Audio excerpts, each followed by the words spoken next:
Não sei se vocês me conhecem. Hoje nós vamos falar sobre o que? A mentalidade da riqueza. Se você quer tirar suas dúvidas, mudar sua forma de pensar sobre dinheiro, sobre sucesso, essa é a hora.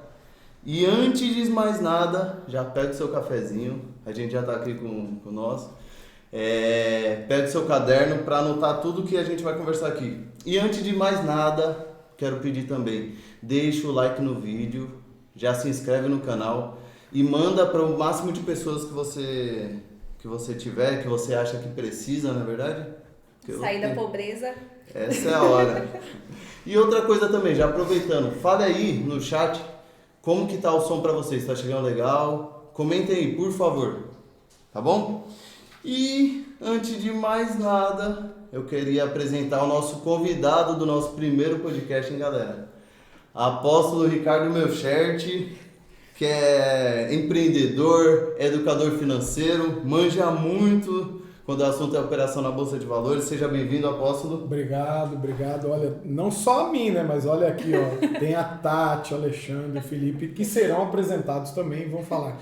Eu quero agradecer aí a todos, muito bem-vindo. Estaremos aqui, além de respondendo perguntas, eu tenho certeza, colocando aí para você uma oportunidade para você mudar a sua mentalidade. O início de um novo tempo é mudança de mentalidade. Ninguém fica rico, saindo da pobreza e ficando rico, se não tiver uma mudança de mentalidade, tá joia? Muito bem-vindo, muito obrigado a todos os presentes aqui. Isso aí. E como o apóstolo já adiantou, eu não estou sozinho aqui na condução, comigo tá toda a liderança do CNX, minha esposa Tati. Oi, gente.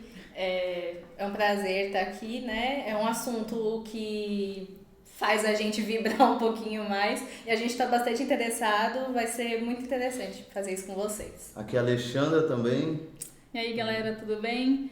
É um assunto bem importante nos dias de hoje, né? Como eu tinha já adiantado lá nos nossos grupos, é interessante para nós e com certeza vai ser muito interessante para quem está aí assistindo.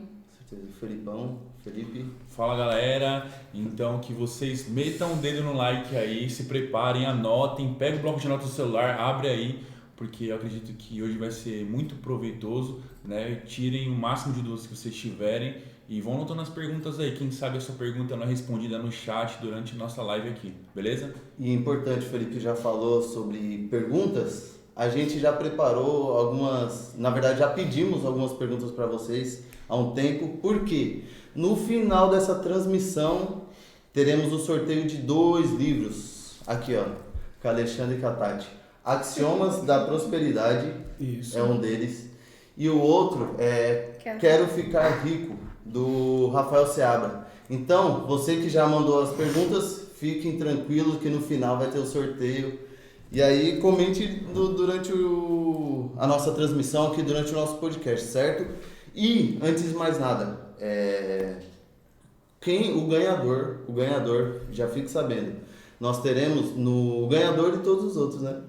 Nós teremos no sábado agora, dia 21, uma palestra sobre finanças aqui na nossa igreja, junto com o CNX. O apóstolo vai estar aqui presencialmente, claro. Então já venham, você jovem, e já venha retirar o livro que você vai ganhar no sorteio, né? Por favor. Então agora, aqui na nossa produção, na direção de imagem está o Gu. Gu, eu vou pedir agora para você soltar um vídeo que a gente preparou, muito importante. 16 milhões de brasileiros vivem na miséria, com menos de R$70 por mês. Em casas improvisadas, sem acesso aos serviços mais básicos, como água tratada e energia elétrica. O Caminhos da Reportagem foi em busca dessas pessoas, ver onde vivem e como vivem. Encontramos histórias de vidas muito sofridas, mas também esperança. Constatamos que o país da desigualdade está mudando e que a distância entre pobres e ricos, apesar de ainda enorme, está cada dia menor.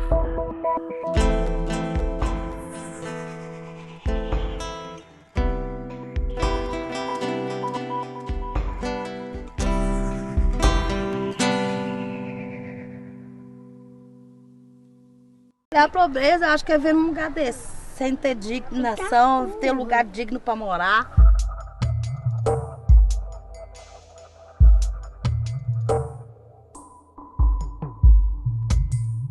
Para a ONU, Organização das Nações Unidas, pobre é quem tem renda de até $1,25 por dia, cerca de R$2. A pobreza é não ter o serviço fechado,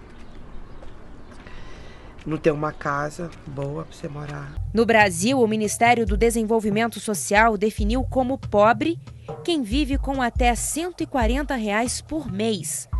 Mais de 28 milhões de brasileiros estão nessa condição. Este ano, um novo recorte foi feito, o da pobreza extrema. Entra nessa classificação quem tem renda familiar per capita de até R$70 por mês. O cálculo é feito assim: a renda de todos na família é somada e depois dividida pelo número de moradores. 16.197.297 brasileiros são considerados extremamente pobres, o equivalente a 8% da população.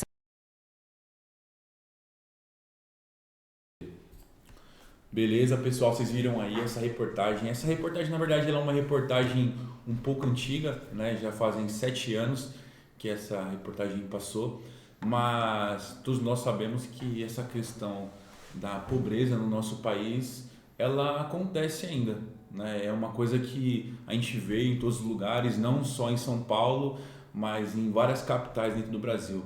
Tati, você acha que essa pobreza, ela é algo que ainda é possível mudar? Existe ou existiu uma melhoria de 7 anos para cá? Você acha que foi possível isso? Olha, eu acredito que pode ter acontecido realmente uma melhoria, mas assim, muito básica em relação à quantidade de brasileiros que existem. De 7 anos para cá pode ter tido uma mudança sim, mas ainda não serviu para reverter o quadro. A gente ainda não pode dizer que a disparidade é algo que está quase sanado no Brasil. Pelo contrário, todos nós conhecemos alguém que passa por dificuldades financeiras, se não é a própria pessoa mesmo, né? E eu acredito que uma grande chave para mudar é a educação financeira, que é muito falha, infelizmente. Seria algo que eu acredito, né, que a gente devesse ter desde de criança, com coisas básicas, o valor do dinheiro, como trocar, mas infelizmente até a matemática é algo falho no nosso ensino. Então eu acho que a educação financeira seria uma grande chave para reverter. Acho que pode sim. Desde a escola, né? Existem algumas escolas que têm isso no currículo, mas são escolas particulares. Eu vim para uma escola pública e não tinha, né? E eu acredito que até hoje não tem essa matéria, né? Por que será? Porque... E faz uma falta enorme, porque geralmente a gente estava tendo um papinho aqui antes de começar o podcast e, sobre parcelas, a forma de gastar dinheiro, você ganha mais, você gasta mais do que ganha. Então, assim, tudo isso são coisas que a gente não aprende, a gente vê nossos pais fazendo e perpetua o ensinamento. Mas vamos falar com o apóstolo agora, que é quem realmente está aqui para nos ensinar vocês aí de casa sobre isso. Apóstolo, olhando e entendendo esse cenário atual que nós vivemos hoje, até a perspectiva para o futuro, o senhor acha que tem uma probabilidade de mudança? Já houve alguma mudança de 7 anos para cá? Como o senhor enxerga isso? Sim, provavelmente deva ter acontecido uma mudança, mas a primeira coisa que a gente tem que lembrar é que Jesus, olhando para a Bíblia, que Jesus disse: os pobres sempre tereis convosco. Agora, o grande problema é que a mentalidade da pessoa, ela não consegue virar chave, ela não consegue mudar. Paulo fala, Romanos capítulo número 12, sobre uma mentalidade que não pode ser moldada aos comportamentos da sociedade, do mundo. Eu não quero nem usar a palavra mundo, mas de uma sociedade. Nós aprendemos a vida toda que o dinheiro é sujo. Nós aprendemos a vida toda, talvez você que tenha entrado agora em uma igreja, se convertido há pouco tempo, talvez não, mas por muitos anos nós aprendemos que rico não vai para o céu. Isso foi sendo incrustado no nosso coração e ao longo do tempo nós vivemos exatamente como aprendemos. Então veja, pessoal, quando alguém não tem, foi comentado aqui da educação financeira, do empreendedorismo nas escolas, que só, me parece também que só as escolas particulares, algumas oferecem essa matéria, e realmente a escola pública, não sei se entra no currículo, mas não tem na maioria das vezes, e mesmo a escola particular é muito superficial. Hoje nós aprendemos o que a grande maioria acredita. sobre como guardar dinheiro, como investir. Tem pessoas que ainda acreditam que, por exemplo, um produto como um carro é um investimento, né? E quando na verdade não é. Eu ouço muitas pessoas falando a respeito de alguns tipos de investimentos, que eles chamam de investimento, como consórcio, como outros mais que eu não estou aqui para denegrir. Mas voltando ao assunto, Felipe e todos aqui da mesa, eu acredito que nem todos vão sair da zona de pobreza, né? E alguns já estão e agora em outra que foi criada, né? Que está numa situação de miserável, né? Abaixo, pobreza, chamada de pobreza extrema. E nós podemos ver isso aí no vídeo, isso é fato. Mudou, alguma coisa mudou. Agora, em 2020, nós temos um dado que em 2020 da pandemia, os ricos ficaram mais ricos e os pobres ficaram mais pobres. Então veja, esse descontrole de divisão financeira tem sim a ver da maneira com a qual a pessoa foi ensinada. Isso é fato, não tem como negar. Agora, é uma pena, todos vão sair da pobreza? Acredito que não. Mas uma grande maioria não precisaria estar lá. Ou pelo menos ter sido deslocado de classe, da pobreza para classe média, pseudo-classe média que é conhecida, se é que existe, ou melhorada a qualidade de vida, né? Não, interessante. E é legal a gente ver que geralmente somos sempre a maioria, os pobres são sempre a maioria. A classe que tem mais dinheiro, essa classe que ganhou mais dinheiro na pandemia... No Brasil hoje, Tati, no Brasil hoje, 10% concentram 52% da riqueza, acumulam 10%. E os pobres, eles têm uma divisão de 8% das riquezas entre os demais. Então é uma disparidade muito grande, uma distância muito grande, né? Sim. Agora, é possível reverter o quadro geral? Acredito que não. A médio prazo, curto prazo, impossível. A longo prazo, se Jesus não voltar até lá, eu acredito que talvez se consiga uma grande melhora. Existe aí eu não quero criticar, mas um modelo de governo que apresenta para as pessoas da classe baixa, e realmente elas precisam comer, elas precisam do gás, e apresentam alguma condição de melhora.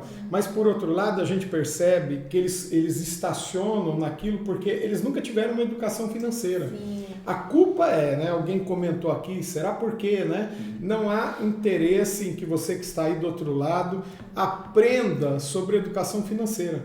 E esse é um grande equívoco que vai colocando na nossa mente algumas palavras que são limitantes, né? Que elas nos limitam. Então, a gente ouve muito por aí pessoas falando não dá, não pode, isso não funciona, mas na verdade elas nunca foram ensinadas. Eu acredito que a cultura, o ensino, a educação é um dos princípios para melhorar tudo isso. Sim. E uma das coisas que eu estava vendo aqui é que alguém vai ganhar, mas eu já tenho o meu. E eu estava lendo aqui no livro do Rafael Seabra, que assim, independente de quanto você ganhe, se você ganhar R$1.000 e estar endividado, quando você ganhar 100 mil, você também vai estar endividado. Porque isso é uma questão de mentalidade. Sim. O que tem que virar é a chave. Aproveitando isso que a Tati falou e o senhor também falou, eu acho que, pelo que eu entendi, a mudança de mentalidade acho que o ponto principal a metanoia dessa conversa. Eu vou começar já a perguntar aqui. Mas de que forma que eu consigo construir ou criar essa mudança de mentalidade? Sim. Então, vamos lá. Vou pegar um exemplo aqui básico, né? Quando duas pessoas, marido e mulher, né, se casam, aqui à minha direita, Felipe e Alexandra, à minha esquerda, Tati e Daniel.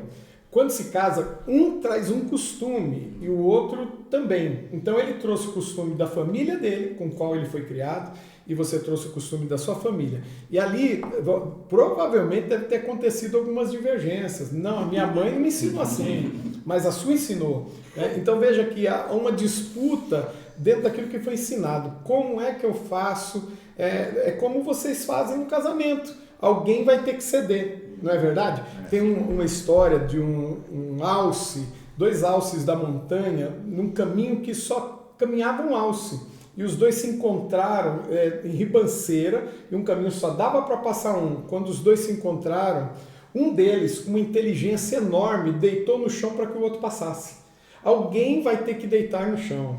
Então, enquanto você não se render para uma mudança de mentalidade, no nosso caso, é dentro do cristianismo, que Paulo fala que quem faz isso é o Espírito Santo, enquanto eu não entender que o Espírito Santo quer mudar a minha mentalidade, eu vou ficar do mesmo jeito, eu vou agir do mesmo jeito. E olha, gente, quem fica do mesmo jeito, age do mesmo jeito, tem as mesmas estratégias, quais são os resultados? Os mesmos.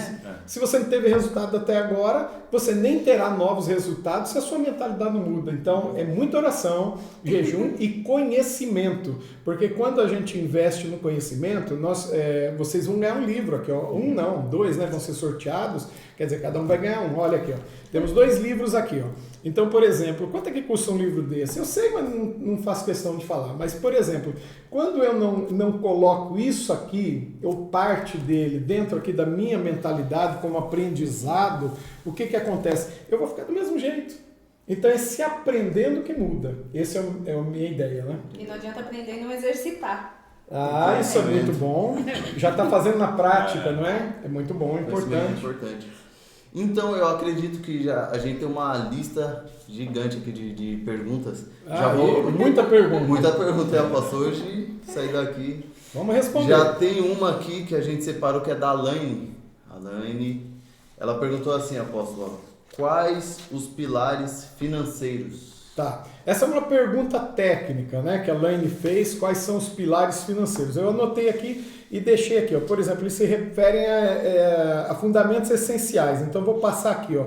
Eu não entendi se é pessoal ou se é empresarial, Alaine, mas ó, vamos lá. Mas são bem parecidos, né? Então é um planejamento financeiro que todo mundo deveria ter. Educação financeira ensina a fazer um planejamento financeiro. A maioria foi acho que você que citou, ou alguém citou aqui, ganha 1.000 e está endividado. Ganha 100 mil, vai continuar endividado. Ele mudou o padrão, mas na verdade continua endividado, porque ele não tem um planejamento. Ele mudou o padrão da entrada, mas ele também mudou o padrão da saída. Para ele está tudo bem. Agora ele está ganhando mais, vamos gastar mais. Agora eu posso comprar mais coisas a prazo, não tem problema, eu tenho condições de pagar. Não, nós precisamos de um planejamento. Um dos pilares é planejamento financeiro. Controle de gastos, que está dentro do planejamento financeiro. Quem não tem controle de gastos não sabe quanto gasta. Outro, reserva de emergência. Nós vamos falar talvez sobre isso. É necessário. Depois eu vou falar vou dar um exemplo aqui de modelo José do Egito. Então, esse modelo é muito bom. José do Egito é Bíblia, você pode seguir, mas tem vários modelos. Então, reserva emergencial, investimento.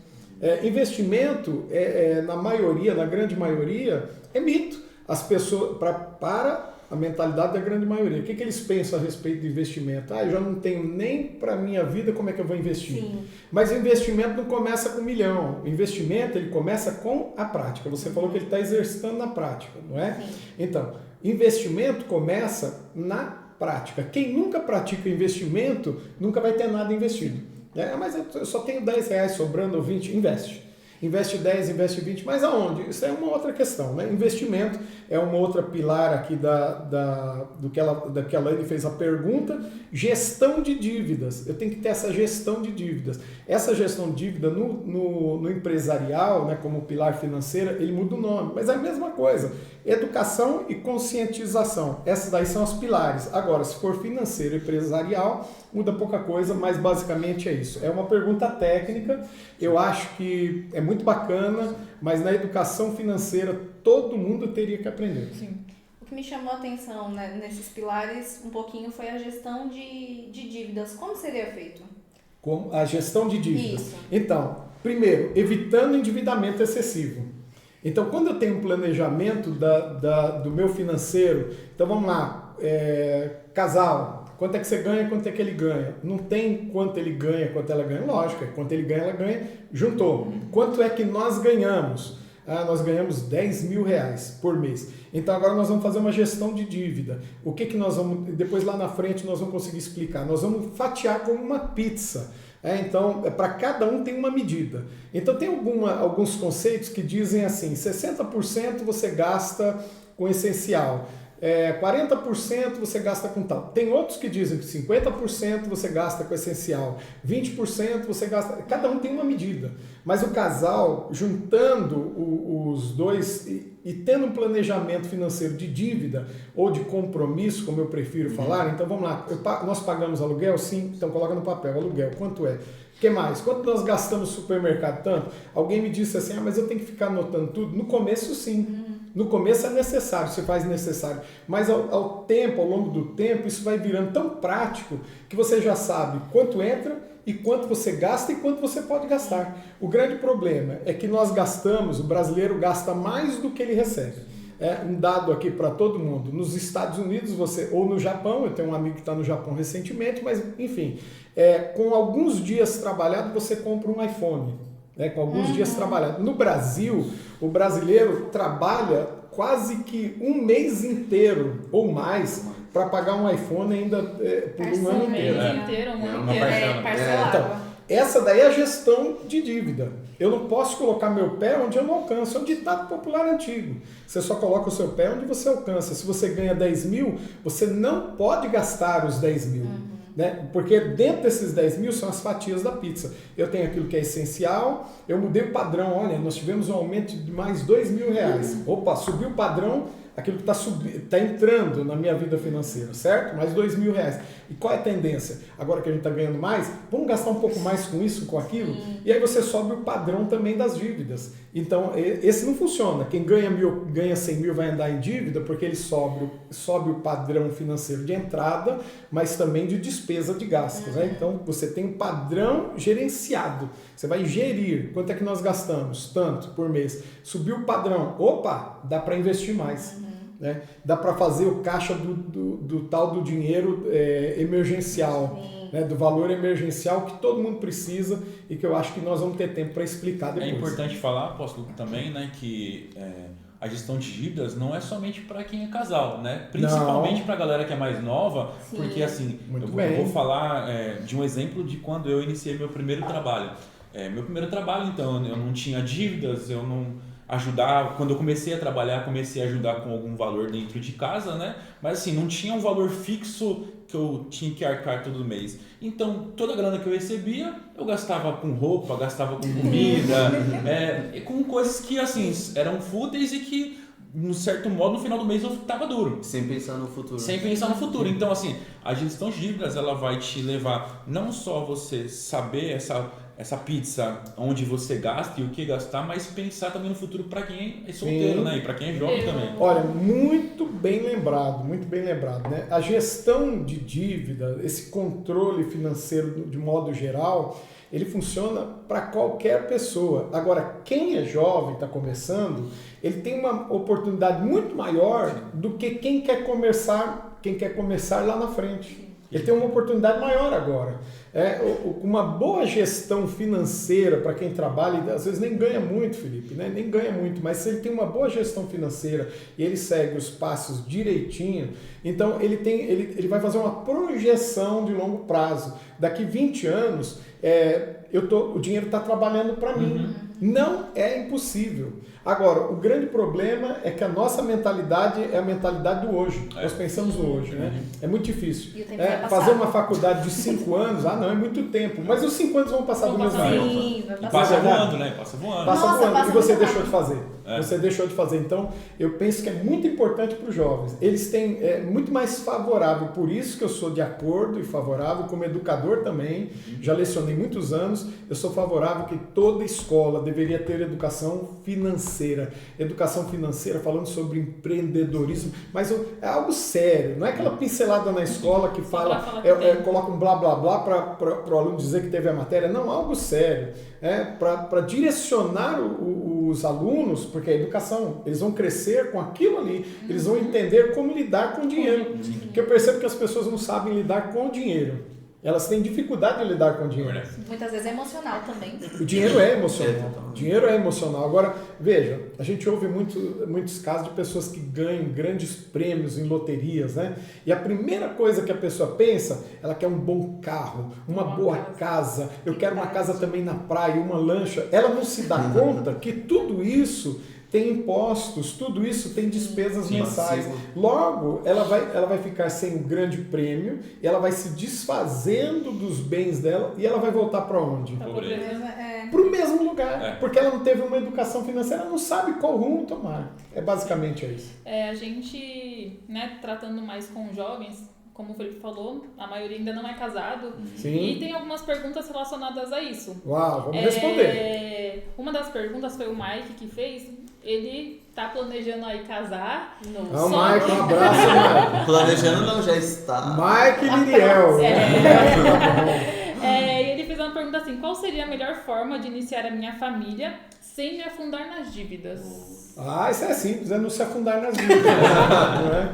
Olha só. Não fazendo dívidas. Dívida, eu tenho um cuidado muito grande com a palavra dívida e compromisso, né? Eu não sei, Mike, exatamente, você está falando de dívida, eu posso seguir aqui a risco o que ele perguntou, mas é um cuidado. O que é compromisso e o que é dívida? Né? Dívida é aquilo que eu estou devendo.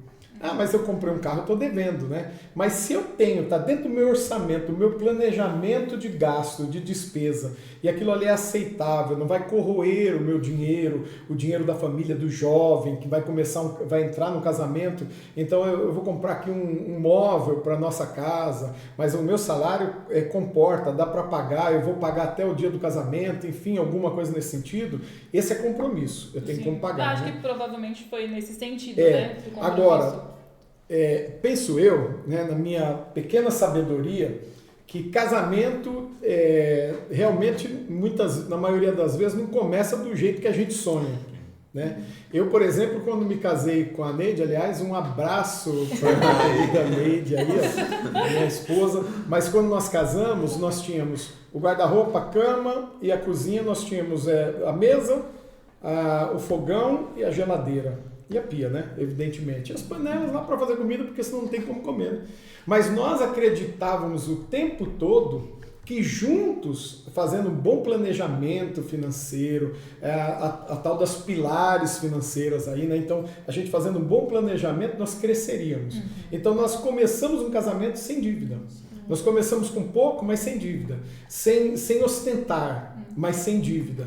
E aquilo vem na crescente. Eu penso que você vai entrar em um tempo novo, viu, Mike? Então é assim, ó, planeje muito bem, comece, nem tiver que começar com pouco, né? Não vai deixar de casar, não é verdade? É casar, mas comece com pouco, mas não se endivide. Porque se já é difícil quando solteiro, casado é um pouquinho mais apertado. Duplica.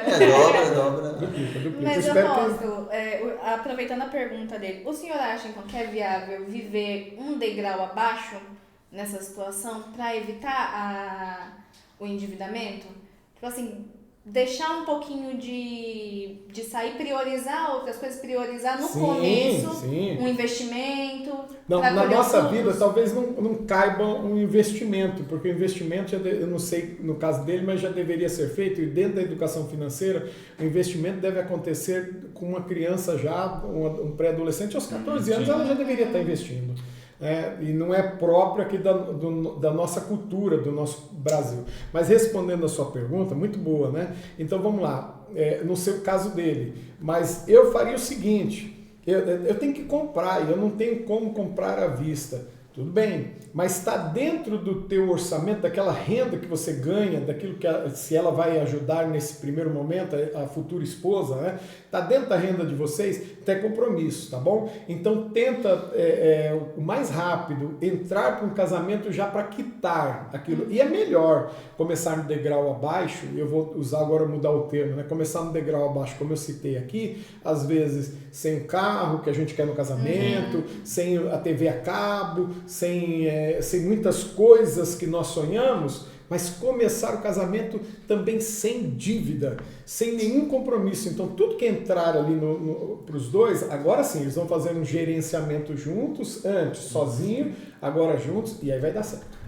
É interessante isso, que eu lembro muito claro, assim, quando eu tinha lá meus 15 anos, não sei, que conversa de rua, assim, eu conversando com um amigo, aí ele me contou isso me marcou demais. Falou, é impossível você ter uma vida sem dívida, ter família sem dívida, aquilo me marcou. Só que marcou assim, de um modo que me desafiou. Não, me desafiou. Eu falei, não vou entrar nessa não, porque eu não sei, eu não conheço ninguém que vive assim em dívidas, que tem questão com a finança, que não administra bem, que é feliz.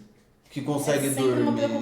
Porque foi citado aqui por ela, Daniel, que é emocional, né? Não conheço. Então, existem muitos divórcios quando a crise financeira chega. Muitas divergências e até mesmo que a gente quer falar mais para um público mais novo, né? Solteiro. Mas, enfim, isso é comum e acontece, né? No meio aos problemas, aí vem as divergências, briga e tudo mais.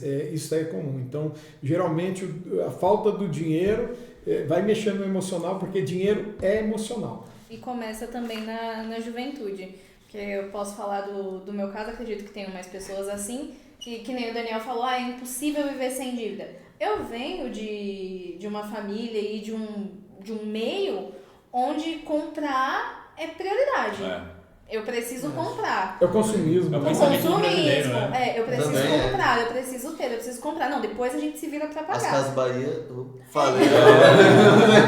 Casa Bahia é parcela, né? Ela exato. A Casa Bahia é parcela, mas a Casa Bahia está em recuperação judicial. E aí, ó, já... Verdade. Pra eles ficou ruim. Mas isso começa na juventude também. A gente tem que tomar cuidado, porque muitas vezes, nesse momento da vida de vocês estão sendo influenciados por um pai, uma mãe que talvez não tenham uma boa educação financeira para passar. Só que aí é 100% nossa responsabilidade correr atrás disso, para mudar essa mentalidade. Até porque talvez hoje a galera que é mais nova tem um conhecimento que o pai e a mãe não teve, né? A facilidade, né? acesso à informação. Sim. Né? Um podcast desse. Um podcast desse, por isso que a gente falou sobre a questão de mentalidade. Sim. Se você pega o pessoal que nasceu entre os anos 60 a 80, vamos colocar ali, muitas pessoas, elas foram criadas com essa mentalidade de que assim, se eu quero comprar um guarda-roupa novo, eu tenho que ir até a Casas Bahia, parcelar em 24 vezes, vou pagar 2? Vou pagar 2, mas ele vai durar 3 anos. Então, assim, o pensamento dessa galera de antigamente é esse. E hoje, assim, nós temos a oportunidade de ter conteúdos e pessoas como o apóstolo que entendem sobre o assunto e que conseguem nos passar isso de uma forma leviana, né? Que é fácil, não é... Assim, às vezes a gente tem aquela mentalidade que é igual o apóstolo falou no começo, né? Investir é difícil, mas se você não investir uma vez, você não vai investir nunca. Quem não investe, não investe. A pobreza também é difícil. E teve uma coisa, apóstolo, o senhor falou lá atrás, numa pergunta, o senhor citou José. Dá pra, como fala, aprofundar mais nisso? Que me chamou a atenção. Então vamos lá, o modelo financeiro de José do Egito, né? Então, como ele é descrito na Bíblia, Gênesis 41, tá anotadinho aqui, ó. Então ele se baseia num planejamento estratégico e na gestão eficiente. Então o que acontece? Nós vamos ver José do Egito, né?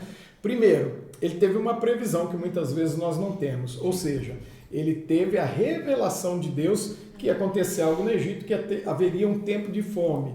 E José, ele teve a sabedoria para gerir isso daí. Então, por exemplo, depois da previsão, ele vem com qual ideia para Faraó? O armazenamento. O que é armazenamento? Olha, ele está falando agora, nós estamos na bonança. O Faraó, agora está tudo bem, lembra das 7 vacas gordas e tudo? Então, muito bem. Então, esse é o tempo bom. O que na maioria... Agora eu pergunto, devolvo a pergunta para vocês. O que na maioria das vezes o nosso povo tem por hábito fazer quando o negócio está andando muito bem financeiramente?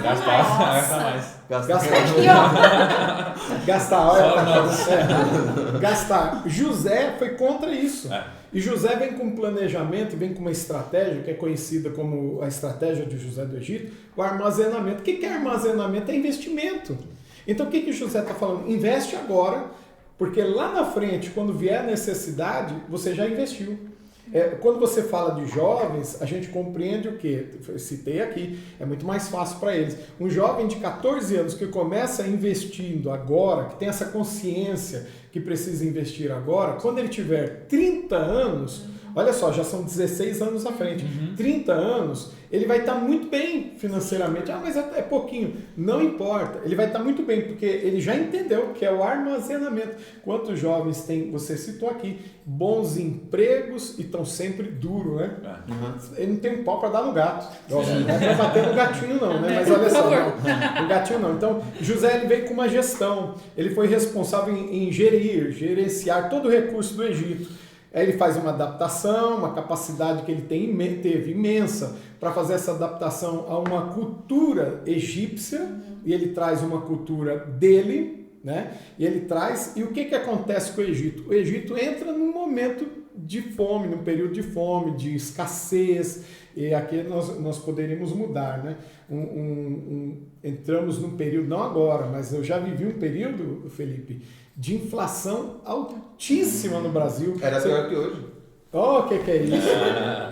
Você colocava gasolina num dia, no outro você ia colocar, o preço era outro. Aí você pensa que parou? No outro dia já mudou de novo. A Argentina recentemente passou por um problema, e agora eu não estou aqui para rasgar seda para ninguém, mas o Milei, o presidente atual da Argentina, está revertendo um quadro. Mas a Argentina estava com um índice de inflação altíssimo. Uma moeda desvalorizadíssima. Sim, mas isso está sendo revertido. Agora, é muita seriedade, né, por parte do governo, sim, mas também vou voltar para o José. Então, José foi fazendo isso. Quando entra o período de fome no Egito, o que acontece com os egípcios e com o próprio faraó e com o povo do Egito?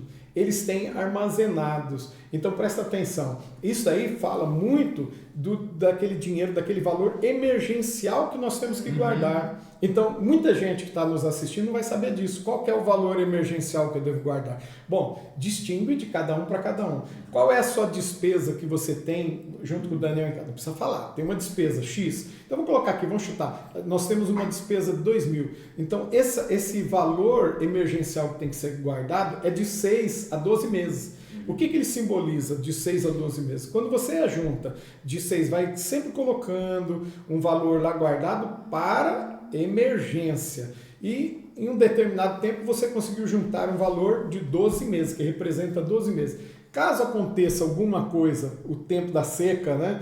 Caso aconteça um desemprego, alguma coisa, você se sustenta ainda com ele 12 meses, no mesmo padrão. No mesmo padrão. Lógico que a gente tem a tendência, quem tem educação financeira, de apertar, né? De começar a estabelecer prioridades. No tempo da escassez, do desemprego, a gente começa a apertar algumas coisas. Ó, celular não dá mais, para ficar recarregando. Vamos lá, estou citando aqui, TV a cabo não dá mais, isso não dá mais. Então a gente começa a priorizar. Mas você tem um dinheiro emergencial, uma reserva emergencial, que vai te sustentar durante 6 a 12 meses. Mas e se você não passar por esse problema de 6 a 12 meses?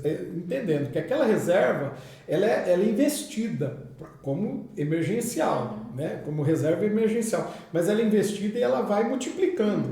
Então você continua na batalha da reserva e ao mesmo tempo, comitantemente, você também vai investindo. Então são dois caminhos. Aquela é a tua reserva. Vamos imaginar que a pessoa tem essa reserva emergencial e por algum momento, por algum problema, ela ficou incapacitada de ganhar dinheiro, ela é autônoma. Como é que ela faz? E aí? Recorre aos pais? Recorre a quem? A igreja? A Deus sempre a Deus, né? Mas como é que ela faz? Então ela tem uma reserva emergencial para ser usada naquele objetivo, com aquele objetivo, não outro. E tem alguma receita, assim, a quantidade, um valor que eu tenha que colocar dentro dessa reserva emergencial? Tem. Tem algumas tabelas, né? Que eles tem sim. Então a gente cria essa tabela, cada um tem o seu número, o seu tamanho, né? Então como é que a gente cria? Dentro das suas despesas e do que vocês recebem. Então vamos lá. Você recebe um valor somado ao do Felipe, são casados aqui no caso. Quem é solteiro faz a mesmo cálculo só para quem é solteiro. Então eu ganho, vamos dar um exemplo aqui, eu ganho R$1.000. Com R$1.000 eu sobrevivo. Eu acho bem difícil. Mas tudo bem. Para alguns nós olhando até para o vídeo aqui, gente, é brincadeira. Há 7 anos, quando a gente imagina que há 7 anos uma pessoa no estado de pobreza, ela vivia com R$70. R$70? Não, é brincadeira. R$70, aqui, deixa eu ridicularizar um pouco, né? Ela não pode tomar café, e nem comer ovo. Não. Eu não sei o que ela vai comer, como ela sobrevive, mas vamos voltar lá. Então eu ganho R$1.000. O que eu faço? Aqueles R$1.000, eles são divididos, como eu falei aqui, como se fosse uma pizza. Dividido, daqui a pouco eu falo sobre isso aí.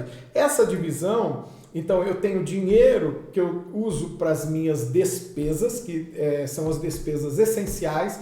Quais são essas despesas, né? Supermercado e moderadamente, né? No primeiro momento, e depois eu explico também. Então vamos lá. Supermercado, conta de luz, conta de água, telefone, todos os compromissos que você tem, separou aqueles R$1.000. Quanto é que você gastou ali? Poxa, eu gastei 800.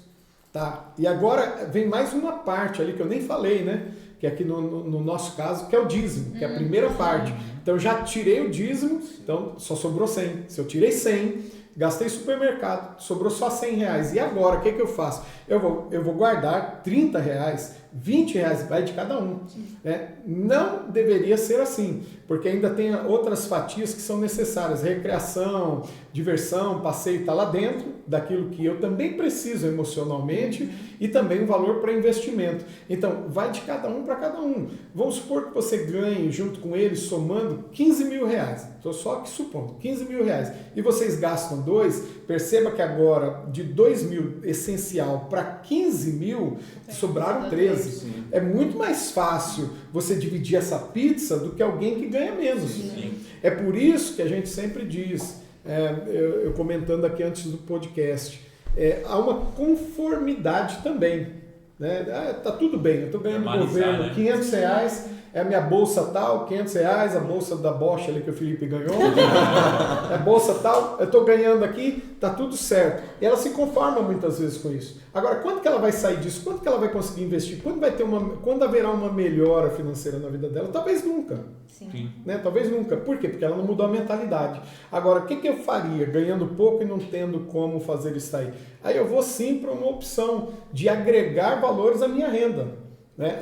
Eu vou ter que fazer alguma coisa para agregar esse valor. Se o que eu ganho, ou então olhar para aquele planejamento de gasto. Será que está errado? Será que está certo? Será que eu estou gastando muito?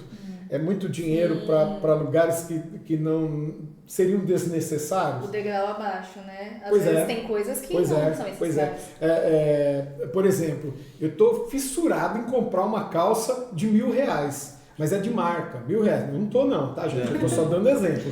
Eu estou fissurado, eu quero essa calça de R$1.000. Eu ganho R$1.000 por mês. Aí eu trabalho 20 dias, porque trabalho é troca. Sim. Trabalho é troca de alguma coisa. Quando você está trabalhando para alguém, você está dando o seu serviço, a sua mão de obra, a sua inteligência, a sua capacidade e o seu tempo em troca de um valor financeiro. Aí você pega 30, 20 dias trabalhado e entrega em uma calça. Você pegou um mês de trabalho e jogou e colocou em uma calça. Não é que você não possa ter uma calça de R$1.000. Eu quero que vocês tenham calça de 10.000, cada um. Eu não quero. Mas enfim, é que a gente fez uma troca absurda por causa de um país consumista, de propagandas que instigam as pessoas a consumirem. Aliás, saiu um novo telefone. Agora é da pera, né? Um novo, vou comprar. Quanto custa? R$16.000. Não entra na minha cabeça, né? Não entra na minha cabeça a pessoa que ganha menos de 20.000 por mês comprar um telefone de R$16.000. Que é a grande porcentagem dos trabalhadores brasileiros. A maioria não ganha R$20.000. Exatamente. Mas quem ganha mais, às vezes não quer. Muitas vezes não quer. Agora é lógico, né? Às vezes se faz obrigatório o uso, talvez por causa da ostentação do meio que vive, a marca, o símbolo da marca, olha, tem tal, se faz necessário, talvez, né, se faça necessário. Mas quem tem, não dá muita bola para isso. A busca de status, né, até comentaram em uma das perguntas sobre isso, sobre a questão do status. Hoje em dia, o jovem, não só o jovem, né? Mas a gente, todos os dias, estamos sendo metralhados em relação à compulsividade, alimentando isso como se isso fosse bom. Sim. Né? Eu preciso comprar, eu preciso ter e eu preciso... Gera uma ansiedade. Mostrar aquilo para as pessoas, porque se eu tenho, se eu mostro, eu tô naquele grupo, inseridos naquele grupo, né? Sim. Eu me sinto pertencente, então... E todo mundo quer pertencer, sim, né? Sim. E isso acaba levando a gente para esse caminho de ir se de enterrando. consumismo. É. Mas, ô, Alexandra, olha só, você que está me ouvindo também, presta atenção. Tudo isso que ela falou é verdade, mas na verdade, tudo isso acontece é fruto por falta de educação financeira. Né? Por falta de educação financeira. Se você pegar, vamos colocar em pauta aqui alguma coisa, por exemplo, a saúde. Né? Por falta de conhecimento, as pessoas elas acabam ficando doentes. Você pode achar incrível isso, mas por falta de conhecimento, as pessoas ficam doentes. Muitas vezes eu ouço pessoas, não tem nada a ver com a pauta aqui, mas é só para fazer uma colocação. Eu vejo pessoas, por exemplo, comprando determinado produto. Um exemplo, uma bolacha recheada de morango. Isso aqui é de morango, eu amo morango. O dia que o morango passar perto daquela bolacha lá, eles não vão vender mais. Nem a cor. Não, é tudo artificial, é tudo saborizado e tal. Mas o que a indústria fez? Ela falou que aquilo é de morango, você come que aquilo é de morango, é saudável. O morango é maravilhoso, é produto da terra, vai te fazer crescer e tudo mais. A gente sabe que, na verdade, nós somos enganados pela mídia, pelo capitalismo, por essa ideia de consumismo, porque se você não consumir... Né? E na educação financeira é a mesma coisa. Quem não aprendeu educação financeira, uma educação financeira séria, quem nunca aprendeu, qual que é o rumo que ele vai tomar? É sempre o rumo do consumismo, da ostentação. É bacana ter isso aqui, né? Eu posso estar passando necessidade, mas eu tenho. E às vezes está passando necessidade. A gente dá como exemplo, por exemplo, essas ceias do final do ano, onde a pessoa faz um banquete, coloca de tudo ali, mas passa os outros meses no maior perrengue, pagando que às vezes a ceia. Pagando a ceia não tem o que comer igual. Né? Não tem, então, veja, falta de educação financeira, não houve um planejamento. Falando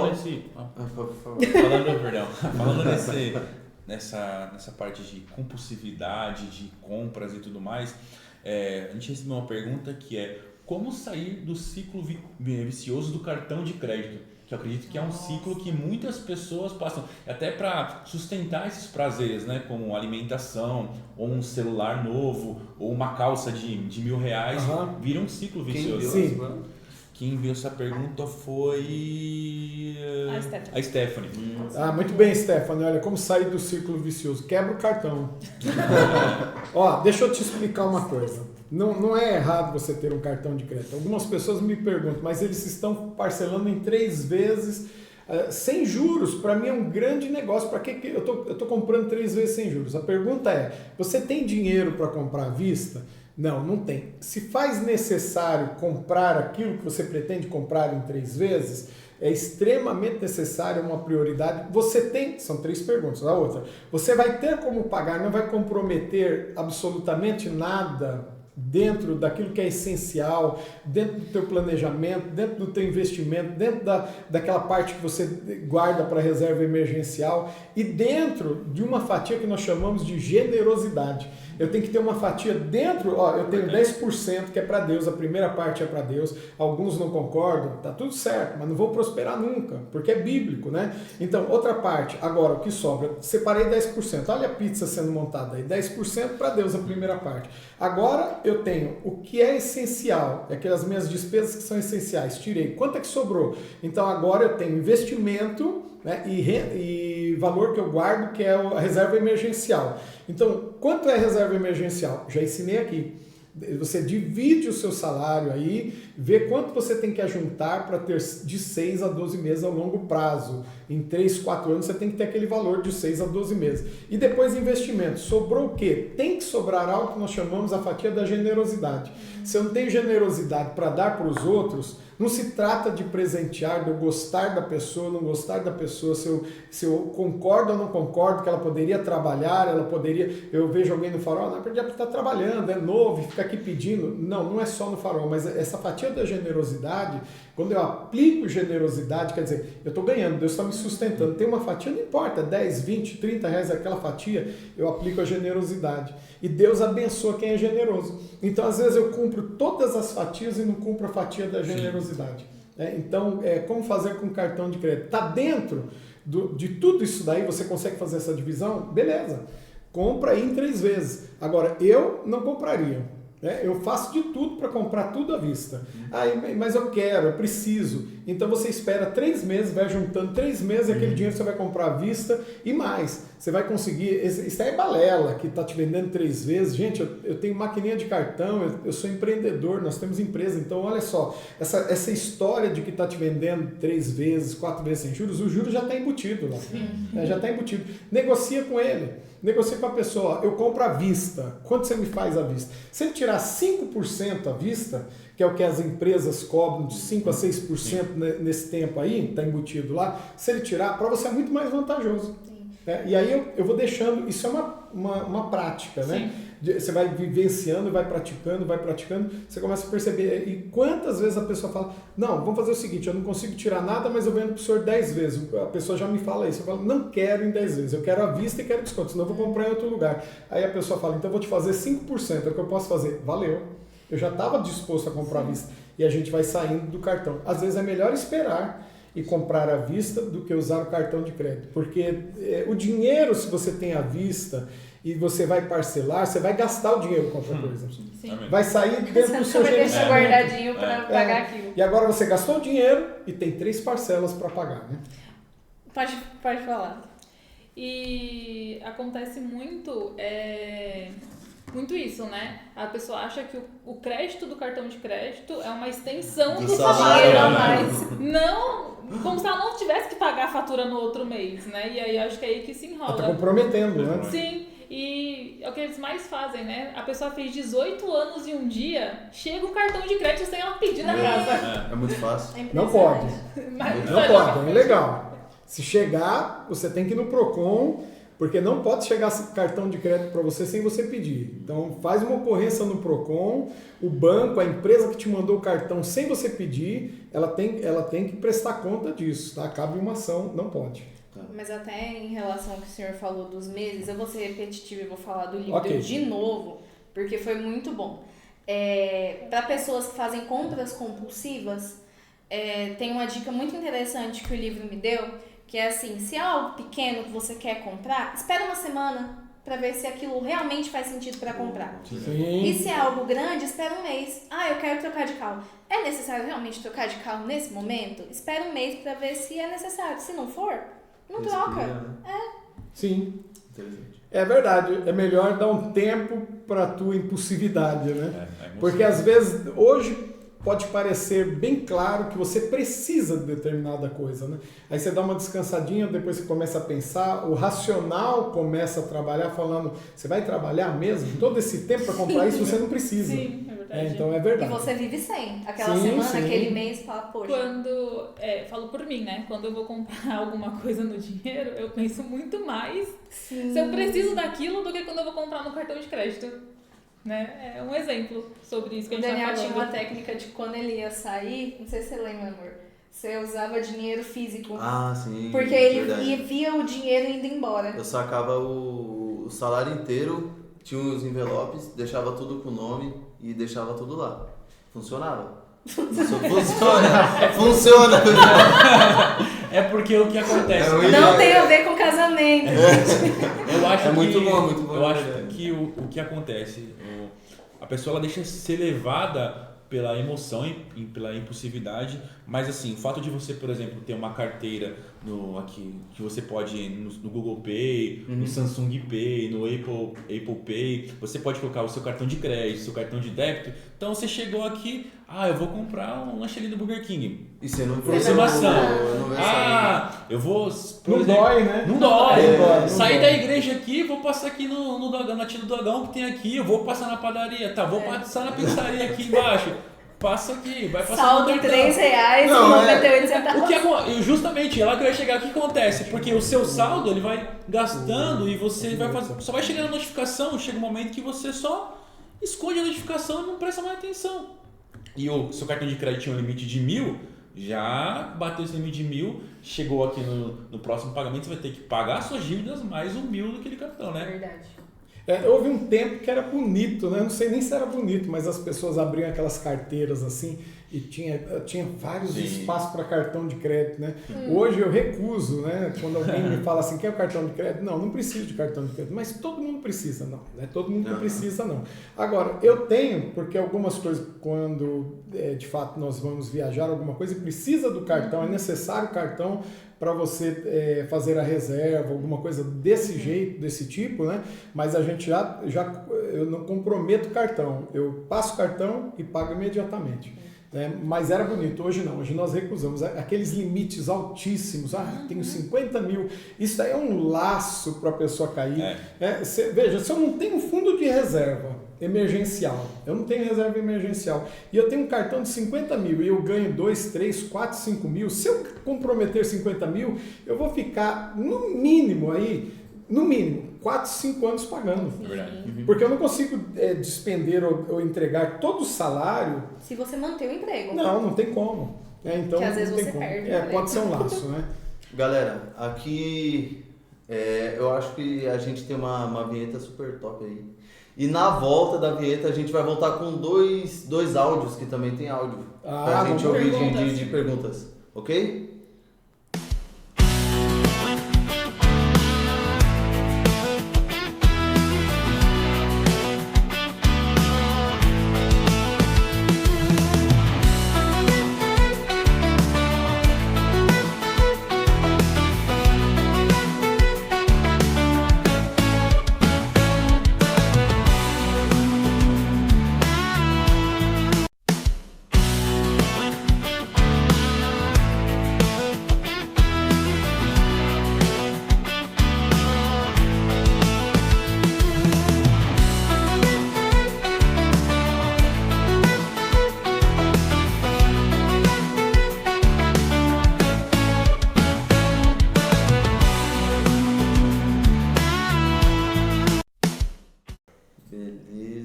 Pessoal, agora a gente vai soltar dois áudios aqui. Um é do Gustavo Lopes e outro da Bianca Matos, logo na sequência, para o apóstolo responder, hein? Fiquem ligados. Graça e paz, Gustavo, tenho 23 anos e a minha dúvida é: como me organizar financeiramente para meu futuro sem interferir no meu presente? Voltou. Então, e aí, apóstolo? Olha, o primeiro áudio é do Gustavo, né? Então vamos lá, me ajuda aí. Aqui a gente está sem retorno, né? Então está sem retorno. Eu sei que tem uma pergunta aqui, e é do Gustavo. Ele diz que ele tem 23 anos, é o nosso baterista tem 23 anos, ele quer saber como preparar o futuro sem mexer no presente. É impossível, né? O futuro ele é preparado quando você mexe no presente, quando você sacrifica no presente. Você precisa pagar algo no presente para viver os frutos do futuro. Mas mesmo assim, Gustavo, vamos lá. Como é que eu faço sem mexer no presente? Eu não sei onde que ele quis chegar, mas vamos lá. Se você segue direitinho um planejamento a longo prazo para o seu futuro, então você tem 23 anos, vamos dizer, com 50 anos você não aposenta pelo INSS. Com 50 anos você não vai estar aposentado. Mas com 50 anos você pode ter um investimento a longo prazo, porque são 27 anos. 27 anos. Então é o que eu sempre digo, e no livro também diz aí, nós aprendemos, é fazer o dinheiro trabalhar para você. A questão do investimento não é só guardar, é colocar o dinheiro para que ele trabalhe, que ele rentabilize, que a inflação não gaste esse dinheiro. Por isso que existem N modelos aí de investimentos, né? Não sei se há uma pergunta dessa, mas assim, tem investimentos como, por exemplo, CDI, e aí os bancos, né? Os bancos, na verdade, eles agem, eu não sei como é que o Ministério Público, ninguém entra contra os bancos, contra essa modalidade. Quando eles oferecem 200, 230, nós te pagamos 200, 230% do CDI. Mentira, eles pagam 200 ou 230 sobre o CDI, mas eles te obrigam a ficar de R$500, tem que ser um investimento de R$500 a no máximo 5 mil, 3 meses. Só que no final dos 3 meses, a taxa que o banco te cobra é altíssima. Tudo que ele te pagou, ele vai pegar de volta. E você vai ficar com o seu dinheiro preso e vai descobrir que a inflação, seu poder aquisitivo, poder de compra no começo do investimento, para depois que você recebeu 230% do CDI, né, que o banco está te oferecendo, são bandidos. Na verdade, eu não sei como é que isso não há uma interferência do Ministério Público, mas enfim, essas modalidades, na verdade, são para nos enganar. Então, esses tipos de investimentos, nós precisamos ficar atentos, fazer investimentos que realmente o dinheiro vai trabalhar para você. Se você tem 23 anos e tem uma educação financeira e começa a investir agora, eu acredito que daqui 10 anos, é muito menos do que eu projetei aqui. Sim. Em 10 anos você vai ficar feliz da vida, porque em 10 anos, com bom investimento, com um investimento sério, 10 anos o dinheiro já vai estar trabalhando e muito para você. Eu diria mais. Se houver aí um investimento sério, um investimento mensal em algo que realmente seja verdadeiro e sério, eu acredito que daqui 10 anos é possível que você receba mais dos investimentos do que você recebe trabalhando. Agora você não tem mais um emprego, você tem um emprego, deve continuar trabalhando e você tem um dinheiro trabalhando para você que está te pagando, equiparado. Depois de 27 anos, parece muito longe, mas não é não, viu, gente? Depois de 27 anos, você está caminhando para uma aposentadoria que é fictícia, que vai receber aí, o INSS talvez te dê uma aposentadoria lá aos 60, 65, 70, não sei se você trabalhar todo esse tempo, ele vai te dar uma aposentadoria, vai consumir parte do seu salário, que já foi descontado, que ele não vai pagar integralmente, mas você tem um investimento que está te pagando muito mais do que você recebia. E isso vai virando uma bola de neve positiva, né? Como a dívida vira uma bola de neve negativa, essa vai virar positiva. Legal, a outra pergunta eu não vi de quem era, não sei se tem mais alguma dúvida. Deixa eu só fazer uma pergunta dentro desse tema, já que o senhor falou sobre investimentos. A Isabelle, ela mandou uma pergunta aqui. O que é melhor? Investimentos em bancos tradicionais, como Bradesco, Santander e Itaú, ou em empresas como XP Investimentos? Eu sei que tem bastante... É uma grande empresa XP, ela colocou, né? Isso. Olha só, os investimentos, quando nós colocamos uma grande empresa como a XP, realmente é uma grande empresa, que ela se localiza hoje, está estabelecida nos Estados Unidos, quase isenta de todos os compromissos aqui com o Brasil, embora o Banco Central, para que ela opere no Brasil, ele tem que dar uma garantia, mas é uma empresa que já não está mais no Brasil. É o primeiro temor que eu tenho. Esse é o primeiro que eu tenho com relação ao XP. Agora eu tenho temor com o Banco Bradesco, Santander, Bamerinos, Continental, os que faliram, os que estão abertos. Eu tenho um grande temor, porque o banco, ele na verdade, ele vive disso. Ele vai viver... Gente, banco, ele vive dando iscas, né? Então, ele está te dando uma grande oferta, eu estou te pagando mais. Ele não está pagando coisa nenhuma, né? Quando a gente fala em CDB e CDI, tem um código que fala CDI, por exemplo, deixa eu ver aqui se eu lembro aqui, agora eu não vou lembrar, eu sei que é uma negociação interbancária. O banco ele não pode ficar no vermelho. O banco não pode. Quando ele entra no vermelho, o Bradesco entrou no vermelho, ele liga para o Itaú. Não é que o banco liga para o Itaú, tá, gente? É só aqui figurado. Ele liga para o Itaú e falou, estou com um problema aqui, entrei no vermelho. Houveram muitos saques, estou no vermelho. Aí o Banco Itaú empresta o dinheiro para o Bradesco numa taxa que eles chamam de CDI. Aí, o que acontece? Esse CDI que todo mundo fala, ninguém investe no CDI. No caso dela aqui, que ela está falando, o que é melhor? Bradesco, Santander, banco nenhum. Agora, se não tiver banco nenhum, como é que eu faço, né? Então, eu preciso do banco para guardar o dinheiro, para fazer determinados tipos de investimento ou não. Depende do tipo de investimento, Isabelle. Agora, qual é melhor? Não sei. É uma questão de estudar muito bem. Eu sei que os bancos eles propõem algumas compras de ações, alguns tipos de investimento. Eles sempre estarão de olho no seu dinheiro. Eu sempre digo para as pessoas, nunca dê dinheiro para ninguém trabalhar para você.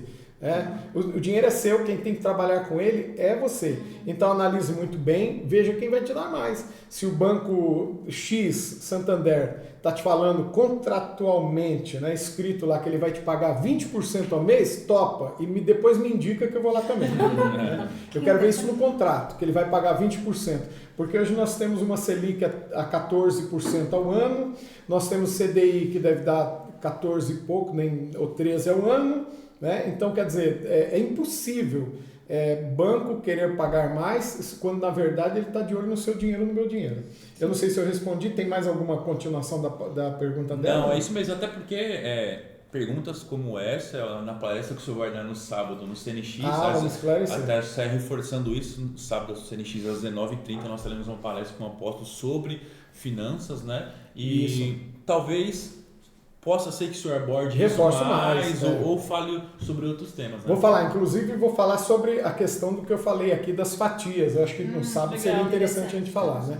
Para que você que vai estar aqui com o pessoal da CNX conosco, né? Eu estarei aqui também, fui convidado, então eu vou ter oportunidade de falar um pouquinho mais dessa divisão das fatias. É bom que você que é novo, que é jovem, já compreenda e não seja como alguns antigos que são contrários ao dízimo, porque o dízimo é o que faz as janelas, as comportas se abrirem. Se hoje eu falo com autoridade sobre a questão financeira, é porque eu tenho uma vida no altar dizimista e eu pratico exatamente tudo isso. Nós, dentro de casa, nós praticamos exatamente essas fatias. Nós temos o valor da generosidade, nós temos o valor do investimento, nós temos o valor daquela nossa renda, daquele valor emergencial, reserva emergencial, tudo isso aí. Eu não sei, tem alguma pergunta, acho que o pessoal do YouTube que não está perguntando, né? Deixa eu ver se... E a da Bia? Foi respondida. Se vocês tiverem alguma dúvida aí no YouTube, eu sei que a live está travando um pouquinho, mas pode mandar aí também, pode mandar no grupo do CNX, tá? No Instagram também, que o apóstolo vai estar respondendo aí se for uma dúvida pertinente ao assunto aqui. Mas tem uma pergunta, o apóstolo falou que foi muito importante, um áudio acho que até da Érica, que ela pergunta, dá pra gente ouvir na verdade, né? O áudio da Érica. A Isabelle respondeu aqui, apóstolo, ela falou assim, kkk, banco nenhum, entendido então. Guarda no colchão. A pergunta da Érica. Essa sim. A paz do Senhor, pessoal, aqui é a Érica, sou do Ministério de Louvor, Vida Nova, e a minha dúvida é a seguinte, se o meu esposo me repassa um valor para eu gastar com uso pessoal, ele já tendo dado o dízimo, eu preciso dar o dízimo de novo desse valor? A paz do Senhor, pessoal, aqui é a Érica, sou do Ministério de Louvor, Vida Nova, e a minha dúvida é a seguinte, se o meu esposo... E aí, apóstolo? Bom, vamos lá. A Érica está perguntando, a Érica Nascimento, que participa do Ministério do Louvor, ela deixou claro, né? Então, o marido, meu esposo me deu um dinheiro e ele já dizimou. Vamos lá, gente, deixa eu explicar uma coisa, né? Às vezes eu faço isso também com a Neide, na verdade eu nem tenho dinheiro, ela não tem dinheiro, o dinheiro é nosso, né? Mas está tudo bem. No caso do Joab, ou no meu caso, eu dou dinheiro para a Neide e eu já participo com ela dizendo, esse dinheiro que eu estou te dando, eu já dizimei.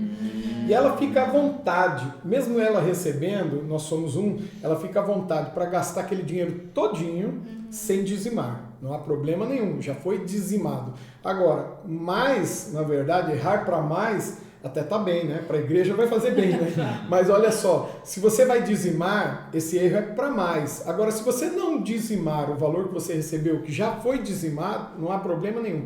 O dinheiro é da casa, é ali do casal, né? Já foi dizimado, não há necessidade de dizimar novamente, tá bom? O único dízimo que repete é chamado dízimo dos dízimos. Esse daí é para quem ele quer sacerdote e tem plebenda na igreja. Então vamos lá, eu tenho uma plebenda na igreja, um exemplo. Um pastor que recebe uma plebenda na igreja, ele recebe uma plebenda de 2.000, uma ajuda da igreja de 2.000. Só para esclarecer, a plebenda é a ajuda, é o salário. É chamado de plebenda, mas é uma ajuda financeira, porque a igreja é uma instituição sem fins lucrativos. Sim. Então, de acordo com o estatuto, com o regulamento, ele recebe uma plebenda. A pessoa pode aceitar uma plebenda, uma ajuda ou não. Tem igrejas que não dão, tem igrejas que dão, enfim. Quando alguém fala assim, aquele pastor ganha muito na igreja, às vezes ele não ganha nada, ele não tem ajuda financeira. Mas vamos pegar o caso em questão, alguém que ganha uma plebenda de 2.000. Os R$2.000, eles foram tirados de ofertas e dízimos. Então já foi dizimado. Quando ele recebe R$2.000, ele tem que devolver o dízimo de 200. Então é dízimo do dízimo. A Bíblia chama de dízimo dos dízimos, né? Então nesse caso, agora no caso da Érica, não há necessidade não. Deus está de acordo. Agora se você quiser dar tudo, se você fica à vontade. Pessoal, agora eu vou chamar a vinheta rapidinho para vocês já fiquem ligados, né, de sábado. E a gente vai voltar com uma outra pergunta que a Alexandra vai mandar, ok?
Voltamos aqui, pessoal. Aqui continuamos com o apóstolo, que está sendo bem esclarecedor, e eu creio que não só a gente, mas vocês que estão aí assistindo ao vivo, ou vocês que vão assistir amanhã ou depois, né, vão tirar bastante dúvidas e vão aprender como a gente tem aprendido. E você tem uma pergunta para fazer? Qual que é? Fala essa pergunta aí. Apóstolo, qual é o melhor caminho para uma vida financeira saudável? Uma poupança? Um investimento? Qual desses caminhos? Bom, vamos lá. É que aqui nesse caso dessa pergunta, quem é que fez a pergunta? Não sabe. Você mesmo. Não, tá valendo. Gente, qualquer um pode perguntar, mas vamos lá. Aqui qual o melhor caminho mais saudável, se é poupança, investimento? Para ter uma vida financeira saudável. Para ter uma vida financeira saudável, ok. Uma vida financeira saudável começa com a pergunta, com a resposta da Laiane, na pergunta da Laiane, né? Então são as pilares financeiras. Quando eu tenho aquela estrutura financeira, eu já estou começando uma vida financeira saudável. Agora, que tipo... Aí dentro, lembra daquela... Eu falei aqui da pizza que nós vamos dividir no sábado, eu vou explicar, né? Lembra que tem lá a reserva de emergência e tem um investimento. É nesse pedaço do investimento é que responde a sua pergunta. Então, eu estou vivendo uma vida, estou iniciando uma vida financeira saudável, né, dentro daquelas pilares financeiras, e agora eu estou aqui dentro agora daquelas divisões, dentro do investimento. O investimento ele é diversificado. Então, o que eu posso fazer? Voltando à pergunta também da Isabelle, né? Banco, que tipo de investimento? Você tem que investir, né? De alguma forma tem que investir. Agora, como é que você vai investir? Então, aí é que está o negócio. Poupança. Poupança dá 0,5 mês, 0,6 mais ou menos, 0,6 mês. O que a gente descobre? Que no final de um ano, se você tem R$1.000 no mês de janeiro e depois você guarda R$1.000 na poupança no mês de janeiro, no final do ano você vai ter R$1.060, aproximadamente R$1.070, porque tem juros sobre juros, não vai dar R$1.070, mas você tem R$1.070. O poder de compra no mês de janeiro com R$1.000 é muito maior do que no outro ano, em janeiro, com R$1.070. Então, se você falar assim, vou juntar na poupança R$1.000, vou deixar R$1.000 aqui, eu estou só dando exemplo do valor, R$1.000 aqui na caderneta de poupança, porque janeiro do ano que vem esse daqui vai me render e eu vou comprar um produto tal. Investimento, a gente não investe para comprar, tá? Deixa eu esclarecer, mas eu estou colocando aqui em pauta só para a gente entender. Então, investimento a gente investe para investir, fazer o dinheiro trabalhar para a gente. Né? E o dinheiro vai trabalhando, e quando o dinheiro vai trabalhando e dando dinheiro, aí sim a gente tira uma parte daquilo e se paga. Mas vamos voltar na caderneta de poupança. Então, eu ia comprar um produto qualquer, vamos voltar na calça de R$1.000. Eu ia comprar uma calça de R$1.000, aquela calça que é o seu sonho de consumo no mês de janeiro. E você decidiu, vou deixar na poupança, o ano que vem eu compro em janeiro. Aqueles R$1.070, você já não compra mais a calça. Sim. Né? Então ele já foi corroído pela inflação e só a taxa Selic já dá 14,5%. E a poupança te paga 6% ao ano. O bom da poupança é que ela não tem imposto. Né? Mas assim, o ruim da poupança é que na verdade ela te rouba o dinheiro. Né? Ela te rouba o poder aquisitivo. Então você recebe 6% ao ano. 6%. Dá menos de 0,6 ao mês. Vai dar 0,5 ao mês aí, mais ou menos. Então, o que aconteceu com isso? Seu poder de compra diminuiu. Então, seus R$1.000, mesmo agora sendo R$1.070, já não tem o mesmo valor. Você tem menos dinheiro agora do que tinha antes. Então, qual é o melhor investimento? Aí você vai ter que analisar todos os tipos de investimento que você tem e que você vai fazer e quais são os retornos. Tem rendimentos fixos, né, que é a renda fixa, e que alguns chamam de perca fixa, né, porque você coloca, é o caso da poupança, você aplica e você vai perder depois de um tempo, embora pareça que você esteja ganhando. E há outros tipos de investimento, como ouro, como, por exemplo, ações, ações são bons investimentos, ações, ouro, fundo imobiliário, há vários tipos de investimento, né, que pode ser feito. É uma questão de análise. O que eu não aconselho é simplesmente eu investir, ou a pessoa que está lá do outro lado, investir porque alguém disse que é bom investir sem saber no que ela está entrando. Né? Então ela tem que saber exatamente no que ela está entrando. Com relação, só para esclarecer um pouco mais, Alexandra, e para vocês aqui, O Daniel não voltou, saiu e eu estou quase saindo também. Então, olha só para entender um pouco melhor, né, que investimentos nós não podemos pensar a curto prazo. Investimento não é curto prazo. E investimento também não é algo que eu estou ajuntando para comprar. Isso não é investimento. Então, por exemplo, eu estou investindo. Para que você está investindo? Estou investindo porque no final do ano eu quero comprar um carro. Então, você não está investindo. Né? Você está juntando dinheiro. Né? Ainda que você tenha uma correção no dinheiro, você está juntando para gastar ele lá na frente. Então, você não tem investimento. São coisas distintas. Investimento é aquele que você coloca e larga, isso é longo prazo e talvez você nem mexa mais.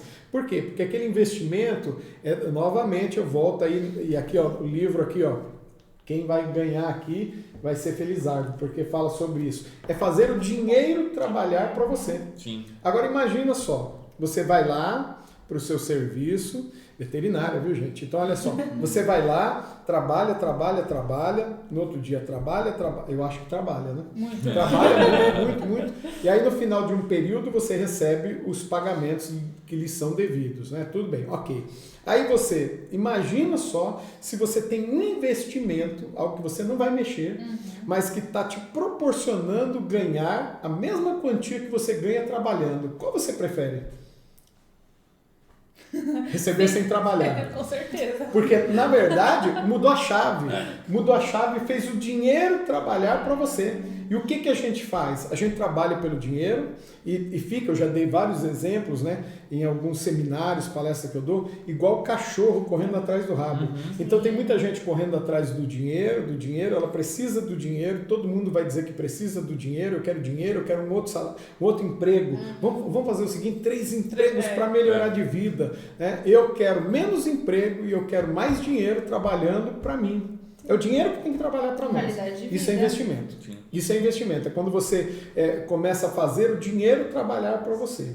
Tá bom? Então aí no caso, eu não sei se eu consegui responder a sua pergunta. Até porque tem muita gente que acha que você pode, por exemplo, a gente até recebeu uma pergunta da Stephanie, que é como guardar 10 mil em um ano.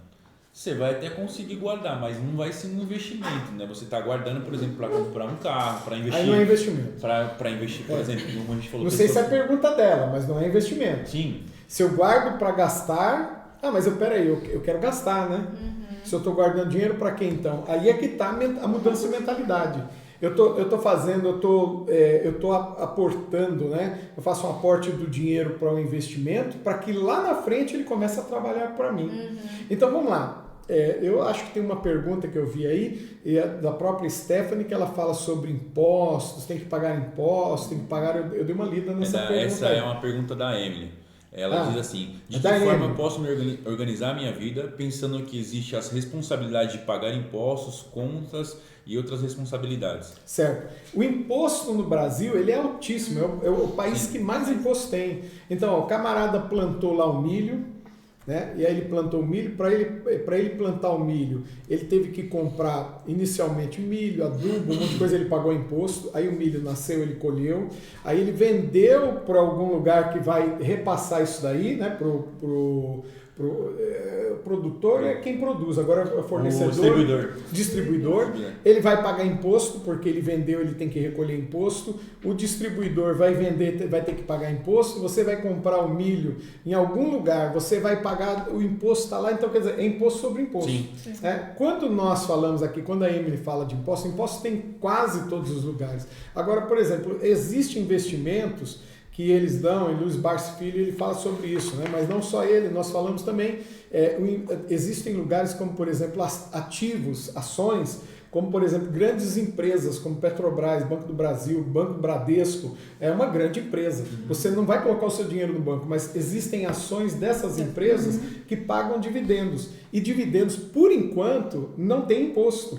Então, imagina se você recebe, fez a longo prazo aí, um investimento em uma dessas empresas e tantas outras que tem, eu não estou indicando nenhum tipo de compra, só estou dando um exemplo. E você faz um investimento a longo prazo nessas empresas, vai colocando nessa empresa, nessa empresa, você recebe além do aumento a empresa cresce, o valor da ação cresce, né? Além dessa subida, corrigindo, com certeza, o dinheiro que você investiu, ele vai sendo corrigido. Em 2020, por exemplo, só para a gente ter aqui aqui na mesa, aqui, como pauta, olha só, em 2020, uma ação da Petrobras chegou a custar, se não me falha a memória, 10 ou 15 reais. Né? Banco do Brasil, tudo bem, teve a pandemia, um caso atípico, mas Banco do Brasil, 10 ou 11 reais. Hoje, por exemplo, a Petrobras está em torno de 32 reais. Então, nós teríamos 5 anos, onde o seu investimento em 2020, em 5 anos, triplicou.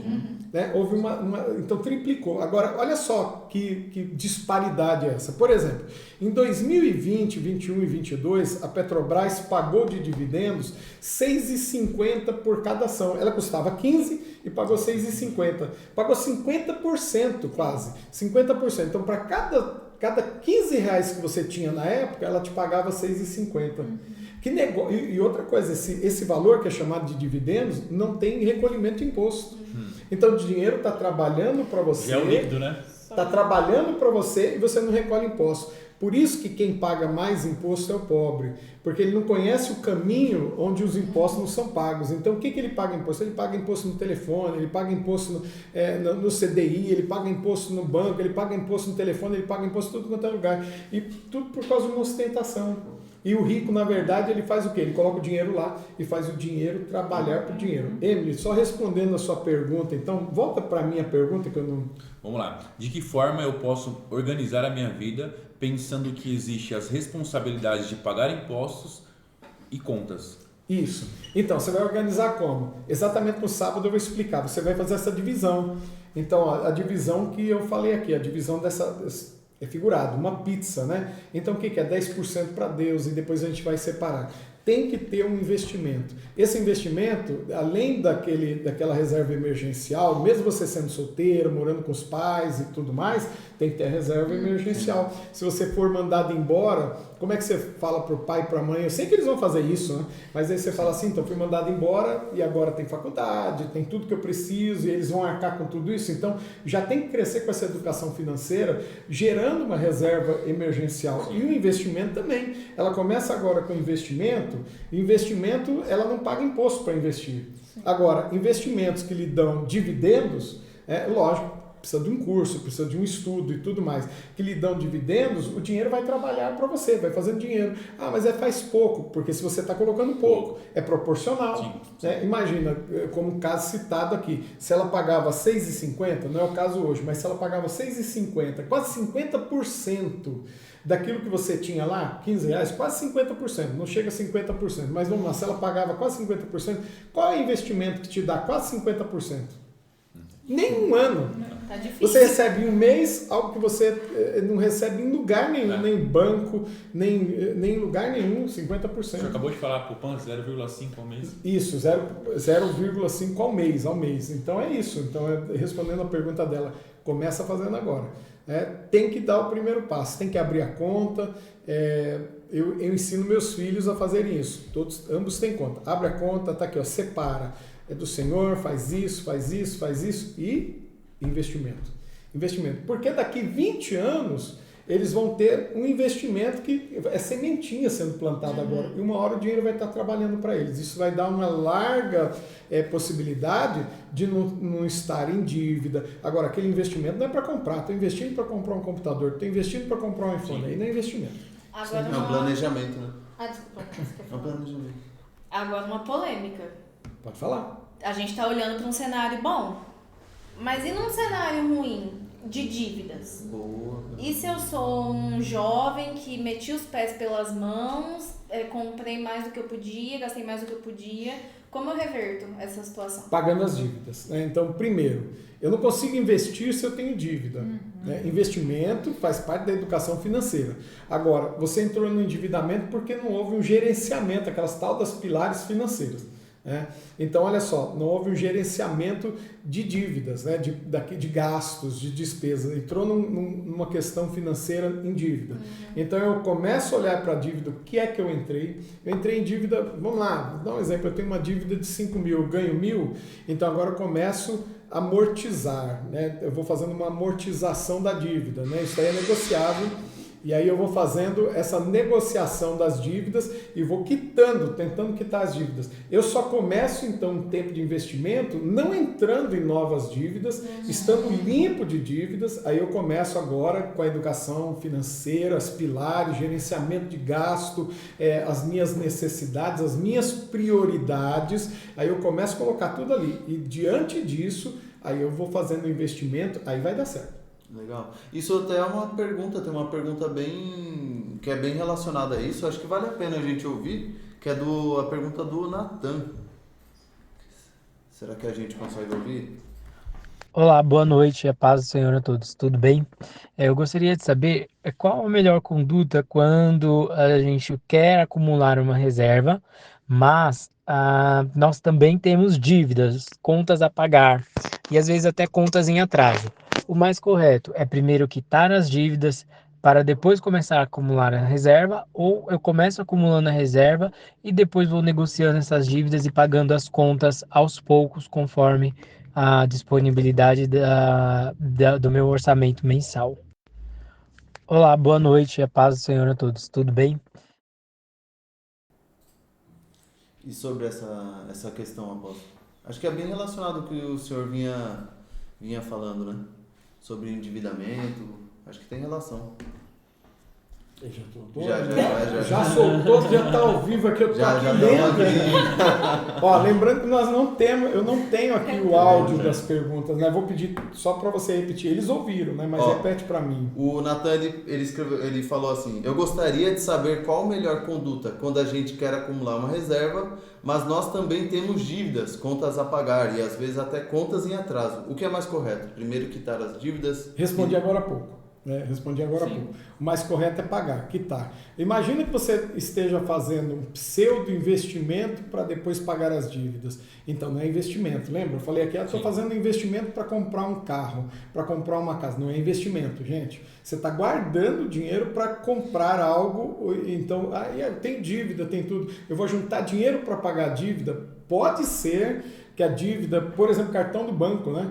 Cartão do banco é mais de 100% a correção, cartão do banco não, cartão de crédito. De crédito. Né? De crédito. A multa, juros, é abusivo. É abusivo. Hoje tem advogados aí que entram com ação contra esses juros abusivos. Agora é lógico, a gente não vai motivar ninguém, incentivar ninguém para procurar um advogado, porque você acaba pagando o advogado e entra numa segunda dívida. Não é verdade? Então, o que eu aconselho? É colocar em ordem a casa. É colocar em ordem. Tem contas em atraso, paga as contas em atraso. Vai pagando. Existem aqueles que dizem que tem que quitar primeiro as mais altas e depois as mais baixas. Eu diria que se eu não consigo quitar mais alta, eu só vou protelar. Então eu quito as mais baixas. E aí quando eu vou quitando as mais baixas e à medida do possível, não tem como investir. Né? Tá ligado à minha vida, ao meu orçamento financeiro. Eu ganho 2.000 e eu tenho dívida de 10.000. Opa, em algum momento eu errei. Eu não soube gerir direito. Agora eu tenho 10.000 para pagar, eu só ganho 2.000, mas eu tenho que sobreviver. Então, quanto é que me sobra? E eu vou negociando as dívidas e vou quitando as dívidas à medida do possível. Guardar, jamais. Não existe a possibilidade de guardar e a dívida permanecer. Se a dívida permanecer, ela vai se tornar muito maior e você vai perceber que o seu pseudo-investimento jamais vai acompanhar a dívida. Até porque antigamente existia aquele pensamento, né? Tô devendo, não consegui negociar com o banco, vou esperar 5 anos a dívida caducar, volto a ter crédito. Ainda tem. Mas na verdade hoje mudou um pouco isso, né? Veja bem, hoje nós temos aí a internet e os dados dos bancos. Então, para alguns bancos, para a instituição, o teu nome vai continuar lá. Agora, Serasa, SPC, esse tipo de coisa, se não for protesto, né, se não houver um protesto, se não houver uma penhora, depende de cada caso, é um caso, né? Mas aí no caso de um endividamento, ainda existe isso, me parece, não sei se ainda está em vigor, mas não sei se existe algo para derrubar. Em 5 anos, o nome da pessoa que ela está endividada, ele é limpo, mas naquela instituição financeira, o nome não fica limpo. Naquela instituição financeira, enquanto você não quitar o débito, né, na instituição, né, você não tem como abrir um novo crédito. Aí a pessoa fica, aquela história, né, Felipe? Por exemplo, eu devo aqui no mercadinho, antigamente era assim, no empório, né? Aí devo aqui no empório, não tem como pagar, mas eu começo a comprar no outro. Sim. Aí depois eu fiquei devendo no outro, depois eu vou comprar no outro. Daqui a pouco eu estou dando a volta no bairro para achar um lugar, porque todos eu estou devendo. Então, o que eu sugiro? Quitar essa dívida. Coisa de cristão não é protelar para que haja uma limpeza com 5 anos. Está completamente errado. Isso pode ser uma das brechas para que a pessoa não prospere e não consiga nunca cumprir todas as etapas desse gerenciamento, dessas pilares aí que a gente falou financeira. E em relação a isso também, o que o senhor acha sobre essas negociações, às vezes abruptas do banco? Por exemplo, você estava devendo 5 mil e aí o banco reduziu sua dívida para R$200. Tem alguma coisa escondida aí do banco? Tem. Ó, vamos lá. É muito comum essa prática aqui no Brasil. Por exemplo, você comprou um imóvel e aquele imóvel vai correndo juros, você não pagou a primeira, não pagou a segunda, dependendo da quantidade que você pagou para fazer a reintegração de posse, a restituição do imóvel para a imobiliária, existe um custo. E se você já gastou mais que 60%, 70%, às vezes você já pagou o imóvel, mas a imobiliária sabe disso, o banco sabe disso. Mas se ele não vai conseguir fazer essa restituição do imóvel, ele vai trabalhar em cima da cobrança, né? Então a pessoa vai receber centenas de telefonemas, cartas. Então você vai ser pressionado de todas as formas para aceitar pagar aquilo e possivelmente entrar em outra dívida. Agora, os bancos vendem dívida, gente. O banco nunca perde. Né? O banco tem uma dívida do João, de 5 mil. O João não pagou 5 mil, já está 1 ano, 2 anos, 3 anos. O nome do João vai ser limpo, a dívida, não na instituição. Mas aí o banco começa a negociar a dívida. Qual que é a dívida? É 5 mil. Então ele vende a dívida e eu sou a empresa, um exemplo, eu sou a empresa que compra a dívida do banco. Aí, quanto que o João ficou devendo? 5 mil. Beleza, tá aqui, ó. Eu pago 3. O banco aceita 3. E eu faço uma proposta para o João, ó, eu estou com a sua dívida aqui, escritório de advogados e tal, de cobrança, eu vou conseguir parcelar para você esses 5 mil em tantas vezes. Na verdade, esse comprador da dívida, ele quer ganhar em cima. Quando o banco não consegue vender a dívida, ele dá a causa por perdida, porque vão entrar os 5 anos. Então ele entra com uma proposta, ele já recebeu muitas vezes, né? Não vou dizer todas, mas muitas vezes ele já recebeu em juros abusivos e tudo mais. Aí o que ele faz? Ele te faz uma proposta, ó, sua dívida era 5 mil, mas foi para 120 mil, mas com 20 mil agora a gente facilita para você. Na verdade, nunca perde. Né? Ele sempre vai jogar alguma coisa. Se ele te jogar R$200, é porque ele já recebeu tudo e ele tem mais R$200 e uma tentativa de R$200 de lucro. Entendi. Agora, quem se endividou é que entrou nessa enrascada aí. Aí fica preso dentro desse limbo. Meu Deus do céu. Pessoal, ó. Vocês aí que estão em casa, não esqueçam que daqui a pouco, já, a gente vai sortear esse livro aqui, ó, que é o Quero Ficar Rico. Vou até trazer um resumo aqui, até para o nosso convidado refrescar a voz, né? Que é, ó, do Rafael Seabra. Esse aqui é um guia acessível e direto sobre educação financeira, voltado para quem quer sair das dívidas, organizar a vida financeira e começar a investir. O autor ensina como mudar a relação com o dinheiro, planejar o futuro e conquistar a independência financeira de forma simples e prática, mesmo sem grandes rendas. Esse aqui é bom, hein? Pelo que a gente está conversando. E aqui o Axioma da Prosperidade, Janguê Diniz. Esse aqui, ó, é um guia prático com 50 princípios para alcançar sucesso pessoal, profissional e financeiro. baseado na história da própria trajetória de superação. O autor ensina como desenvolver a mentalidade certa, agir com disciplina e transformar os sonhos em conquistas. Então é material bom mesmo, hein? E são livros bem práticos, né? Quero Ficar Rico.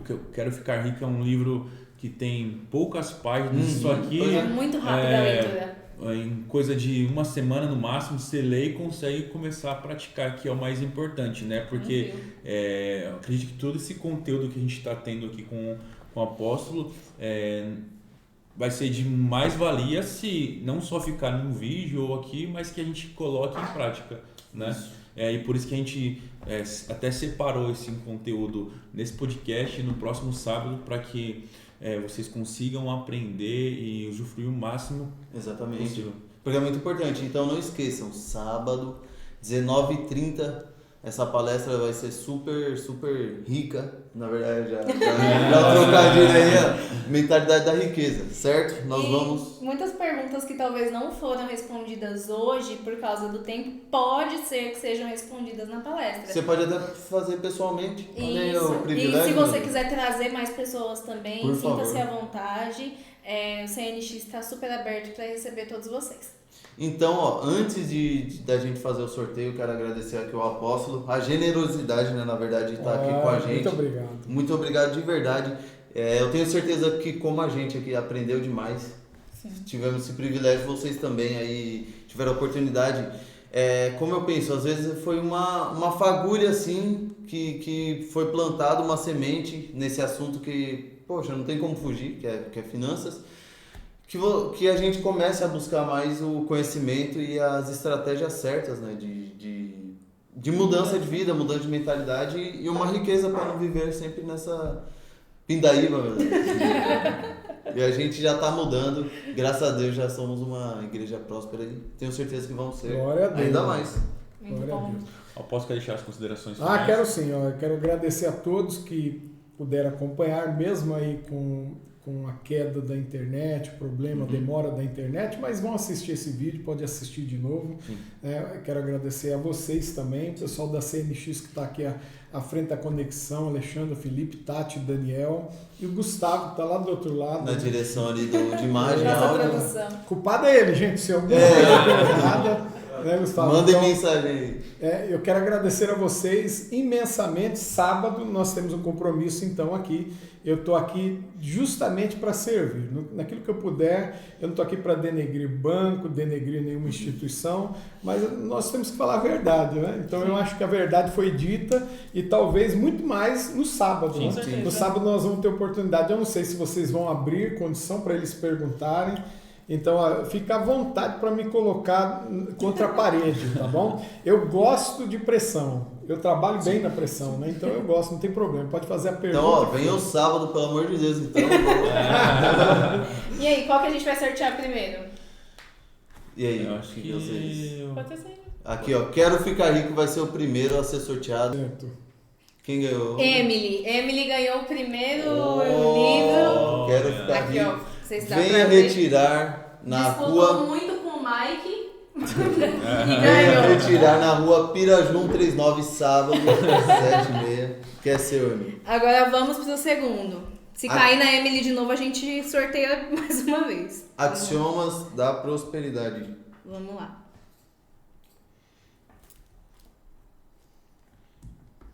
De Janguier Diniz. E caiu nela de novo. Vamos sortear mais uma vez. Já ganhou um, já tá bom, né? Já tá bom. Não tô aqui, não sabe.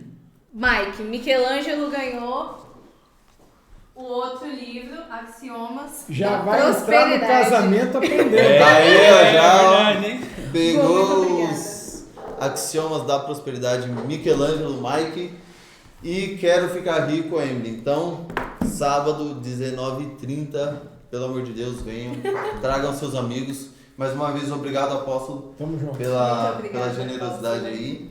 E obrigado, Gu, que estava aí no nosso apoio. Então, galera, alguém...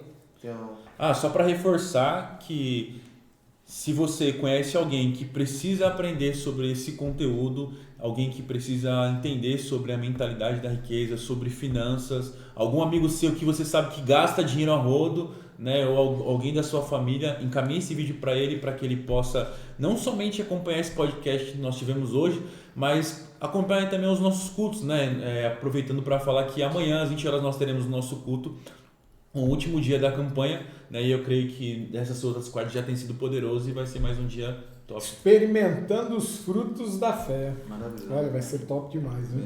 É isso aí. Então que Deus abençoe cada um de vocês que puderam participar. Acompanhe a nossa programação, a igreja tá cheia de coisas, né, pra gente fazer. Toda semana a gente tem algo aí. O Instagram, não é verdade? O nosso Instagram do CNX, @CNX Vida Nova.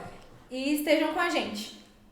Isso aí. Tamo junto, galera. É isso aí, Valeu. pessoal. Deus abençoe e até mais. Fui.